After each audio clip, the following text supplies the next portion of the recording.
cratère Shorty, le cratère court que vous voyez actuellement, où c'est là qu'ils ont découvert des roches rouges oranges. Et c'était là vraiment une très grande découverte scientifique.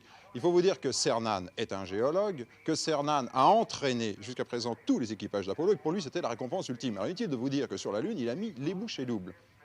Et en voyant ce sol orange, il exultait. Il exultait car qui dit sol orange, qui dit couleur sur la Lune, dit forcément des dépôts, des sels métalliques. Or, sur la Lune, vous savez que la Lune, elle est triste, elle est grise. Il n'y a pas de couleur. Il n'y a pas de couleur parce qu'il n'y a pas eu de chimie comme sur la Terre.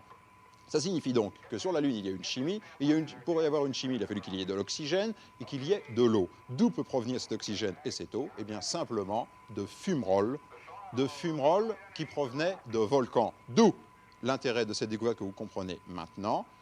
Cernan et Schmitt semblent, mais il faut toujours être prudent, bien sûr, il faut attendre les analyses au sol, semblent avoir découvert ce que l'on cherchait depuis le vol Apollo 11, c'est-à-dire des traces de volcanisme. Vous voyez là Schmitt qui procède à un carottage du sol de la planète.